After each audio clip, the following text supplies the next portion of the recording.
The mountain was supposed to be the place where Daniel Reed Walker disappeared. After 22 years in the Army Special Forces, Reed had spent most of his life moving through war zones, deserts, and jungles. He was the kind of soldier whose name never appeared in newspapers, but whose missions were whispered about among those who knew what happened in the shadows. He had rescued hostages behind enemy lines. He had survived ambushes that should have killed him. He had led teams through impossible terrain where every step could mean the difference between life and death. But when he finally retired, he wanted only one thing: silence. So Reed left behind the noise of war and bought an abandoned mountain property deep in the wilderness. The land was far from any major city, surrounded by thick forests, steep cliffs, and miles of untouched terrain. To most people, it was just a forgotten piece of land. To Reed, it was home. He built a small cabin with his own hands. He planted a garden. He repaired old trails. He spent mornings watching the sunrise over the mountains and evenings sitting beside a fire, listening to the wind. For the first time in decades, he wasn't waiting for an attack. But Reed knew something most people didn't. A soldier never truly leaves the battlefield. Months later, strange things began happening. A broken fence. Footprints near his property line. A damaged trail camera. At first, Reed ignored it. He thought maybe it was hunters passing through.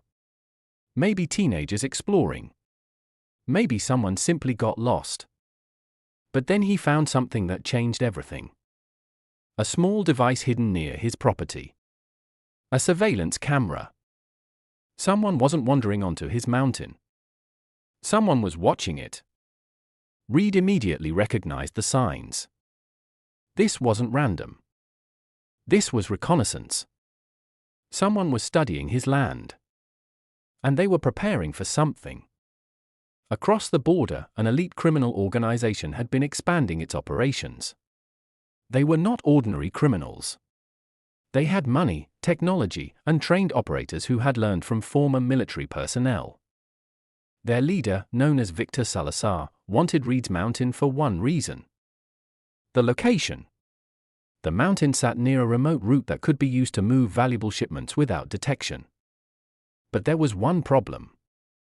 A retired soldier lived there. At first, Salazar laughed when he heard about Reed. A retired old man in the woods. He underestimated him. That was his first mistake. One night, Reed heard a sound outside his cabin. Not an animal. Not the wind. Footsteps. Careful footsteps. The kind made by people trying not to be heard.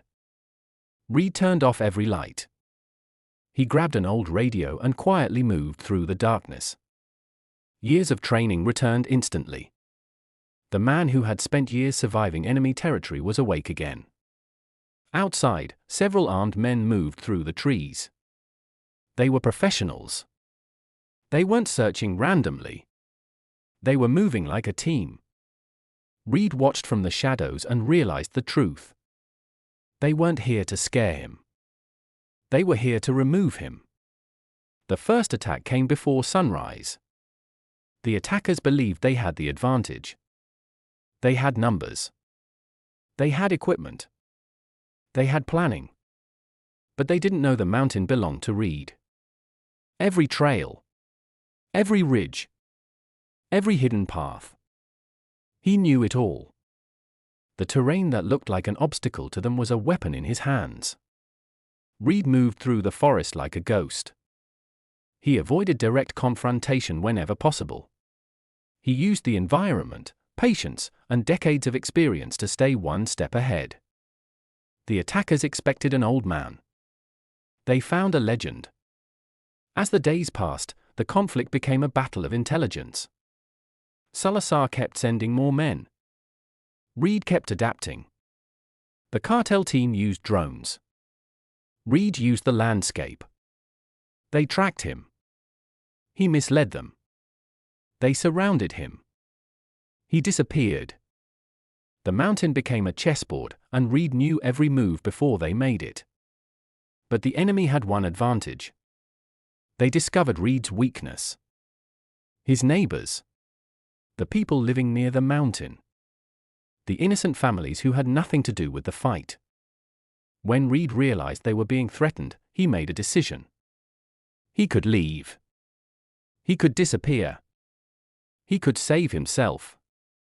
But that was never who he was. A soldier's duty doesn't end when the uniform comes off. Reed contacted an old friend from his military days and sent one message. They came for my home. Now I'm protecting everyone around it. His old friend understood immediately. The fight was bigger than one mountain. It was about standing against people who believed fear controlled everyone. The final confrontation came during a violent storm. Rain covered the mountain. Thunder shook the valley. The attackers launched their biggest assault. They came prepared to take control. But Reed had spent his entire life preparing for moments like this. Not for glory. Not for revenge. For survival. The mountain itself seemed alive as Reed used every lesson he had learned over decades of service. The attackers who had conquered cities and frightened entire communities discovered something they never expected. One determined person could still stand in their way. By morning, the mountain was quiet again. The authorities arrived. The criminal operation was exposed. The people who had lived in fear finally felt safe. And Reed? He returned to his cabin. He repaired the damage. He planted new trees. He watched the sunrise. When people asked him why he fought instead of running, he gave the same answer. I spent my life protecting people. Retirement doesn't change who you are. Years later, stories about the retired Green Beret and his mountain spread. Some called him a hero. Others called him a ghost. But those who knew the truth understood something simple. The mountain wasn't protected because Reed lived there. The mountain was protected because Reed Walker was there.